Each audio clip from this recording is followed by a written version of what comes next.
को लाइक करें, हमारे चैनल को सब्सक्राइब करें। इस वीडियो को लाइक करें, हमारे चैनल को। काला जादू किस्त नंबर 9। वो अचानक मेरे सामने से गायब हो गया। मैं पतराया हुआ था, हाथ पांव सुनते अपना बदन अपना लगता ही नहीं था, और अब अपना वजूद अपना था भी कहाँ। मुझे तो सज़ाए मौत हो चुकी थी। जेल की दुनिया में भी अपनी नौइयत का पहला ही वाक़या होगा।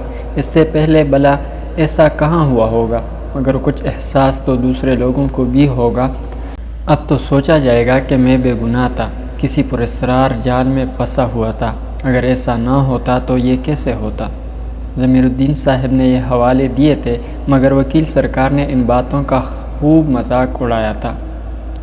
ज़मीरुद्दीन साहब के बारे में नाज़ेबा जुमले अदा किए थे। उसने कहा था, दूसरा कत्ल सिर्फ इसलिए किया गया है जनाब वाला के मुलजिम ख़ुद को दिमागी मरीज़ ज़ाहिर करना चाहता है। उसने सिर्फ इस बात का यकीन दिलाने के लिए एक इंसान की जान ले ली। वो बेरहम और सपाक है, उसे सिर्फ और सिर्फ मौत की सज़ा दी जाए। ठीक है वकील साहब, इसका यकीन आपको ज़रूर दिलाऊंगा। मैंने सोचा। दिल व दिमाग अजीब कैफियत का शिकार थे। बड़ी मज़ाक खेज़ कैफियत पैदा हो गई थी। खौफ था कि नीचे उतरा तो ना जाने क्या हो। ज़िंदगी कैसे प्यारी नहीं होती। ठंडी सांस लेकर उधर देखा जहाँ बेचारे मामू रियाज, मेरे छोटे भाई और पड़ोस की मस्जिद के पेश इमाम मज़ीद 2 अफराद के साथ खड़े हुए थे। एक लम्हे के लिए दिल चाहा कि दरख्त से नीचे कूदूं, दौड़ता हुआ उनके पास पहुंच जाऊं, उन्हें बताऊं कि मैं ज़िंदा हूं, मगर हिम्मत ना हो सकी थी। फिर कुछ सिपाही बाहर आए, मामू साहब को बुलाकर अंदर ले गए। कोई आधे घंटे के बाद मामू साहब वापस आए। अजीब शक्ल हो रही थी। सब वापस चले गए। मुझे तो ये पूरा दिन यहाँ गुजारना था। हैरान परेशान दरख्त पर बैठा रहा। दिन को 12 बजे के करीब एक बार फिर मैंने मामू रियाज को देखा। उस वक़्त वालिद साहब, वालिदा साहिबा, भाई और बहन भी साथ थे। वालिदा को बहुत दिन के बाद देखा था। आंखों से आंसू बहने लगे, मगर जज्बात से काम नहीं लिया जा सकता था।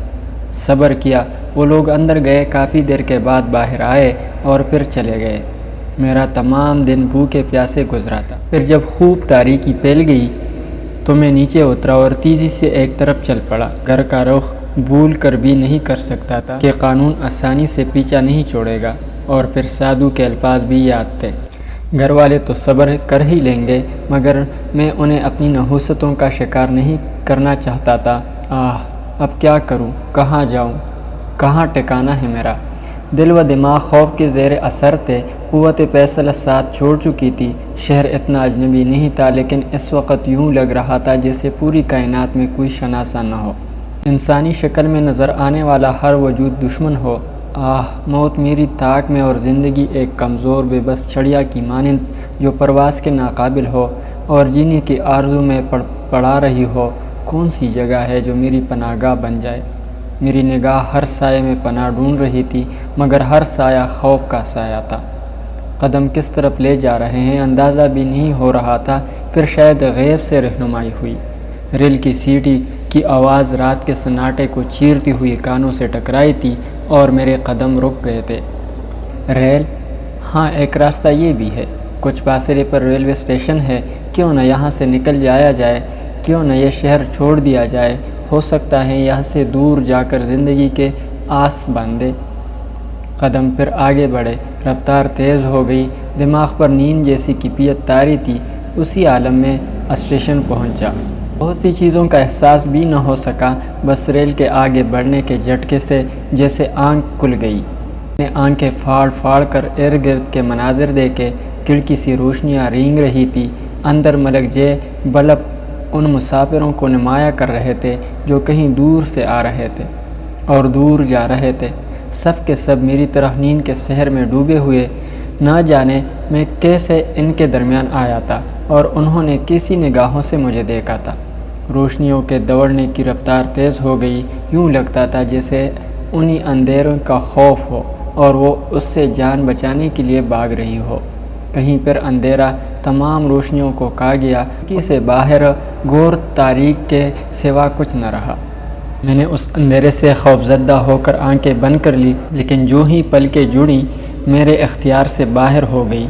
کوشش کے باوجود آنکھیں نہ کھلی، ذہن سے سوچوں کی گرفت سے آزادی کی جدوجہد کی اور اس کے حصول میں کامیاب ہو گیا۔ سارا بدن خوشگوار احساس کے ساتھ سو گیا اور نیند کی یہ عنایت اس وقت تک قائم رہی جب تک اجالے کے شہنشاہ نے تاریکیوں کو ملیامیٹ نہ کر دیا۔ باہر روشنی دوڑ رہی تھی اور ٹرین پٹریاں بدل رہی تھی، آبادی کے آثار نظر آ رہے تھے، غالباً ٹرین کسی اسٹیشن سے گزر رہی تھی۔ لوگ جاگ گئے اور میں سنبھل کر بیٹھ گیا۔ رات بھر کا سفر طے ہو چکا تھا اور میں نہ جانے کتنی دور نکل آیا تھا۔ بہت کچھ پیچھے رہ گیا تھا۔ کیا میری مشکلات کا خاتمہ ہو سکتا ہے؟ کیا مجھے ایک پرسکون زندگی دوبارہ مل سکتی ہے؟ دل نے خود ہی جواب دے دیا، ناممکن ہے۔ میں اپنے گناہوں کا پھل پا رہا ہوں۔ میں فطرت سے انحراف کا مجرم ہوں۔ وہ منحوس سادھو میرا پیچھا کہاں چھوڑے گا؟ اس نے مجھے سکون کی دنیا سے بہت دور لا پھینکا ہے۔ میں ایک ایسا مجرم ہوں جو پھانسی کے تختے سے اتر بھاگا ہے۔ نہ جانے قانون کے رکھوالوں نے میرے فرار کا کیا جواز پیدا کیا ہوگا، لیکن یہ ایک سچ ہے کہ چھپے چھپے پر مجھے تلاش کر رہا ہوگا۔ اپنے گھر واپس نہ جا کر میں نے بہترین فیصلہ کیا تھا۔ وہ لوگ میری وجہ سے بدترین مصیبتوں کا شکار ہو سکتے تھے۔ اب ایک یہی غم رہے گا انہیں کہ میں ان کے درمیان نہیں ہوں۔ دباتن مجھے اور خیال آیا اور میرے رونگٹے کھڑے ہو گئے۔ میں ریل میں سفر کر رہا ہوں، بغیر ٹکٹ ہوں۔ رات تو گزر گئی، صبح کو ٹکٹ چیکر ضرور آئے گا۔ میرے پاس ٹکٹ بنوانے کے لیے پیسے بھی نہیں ہیں۔ نتیجے میں مجھے پولیس کے حوالے کر دیا جائے گا اور وہاں یہ بھی انکشاف ہو سکتا ہے کہ میں دراصل ایک مفرور مجرم ہوں۔ پہلے اس انداز میں نہیں سوچا تھا، مگر اب اس خیال سے دل بیٹھنے لگا تھا۔ اس کا کیا حل ہو سکتا ہے؟ صرف ایک، اور وہ یہ کہ میں خود ٹرین چھوڑ دوں۔ مگر کیسے؟ ٹرین سے تو نہیں اترا جا سکتا۔ جلدی کوئی اسٹیشن آ جائے۔ ابھی صحیح طور پر صبح نہیں ہوئی ہے۔ اسٹیشن سے باہر نکلنے کا موقع مل جائے گا۔ جگہ کوئی بھی ہو، مجھے کیا لینا ہے؟ سر چھپانے کا ٹھکانہ چاہیے۔ امید بری نگاہوں سے باہر دیکھنے لگا۔ شاید قبولیت کا وقت تھا۔ دعا فوراً قبول ہو گئی۔ باہر عمارتوں کے آثار نظر آ رہے تھے۔ کچھ دیر کے بعد ٹرین کی رفتار سست ہوتی محسوس ہوئی۔ اسٹیشن آ گیا تھا۔ میں اٹھ کھڑا ہوا، بے صبری سے ٹرین رکنے کا انتظار کرنے لگا۔ پھر عامل پور کے بورڈ نظر آیا۔ مجھے اس جگہ کے بارے میں کچھ نہیں معلوم تھا، مگر میرے لیے کیا برا تھا۔ جو ہی ٹرین رکی، میں جلدی سے نیچے اتر گیا۔ ابھی پلیٹ فارم پر قدم رکھے ہی تھے کہ عقب سے کوئی میرے پاس آ گیا۔ مجھے اپنے شانے پر ایک ہاتھ محسوس ہوا اور میرا رنگ پیلا ہو گیا۔ تبھی ایک سرگوشی ابھری۔ ناظرین، اگلی قسط تک اللہ حافظ۔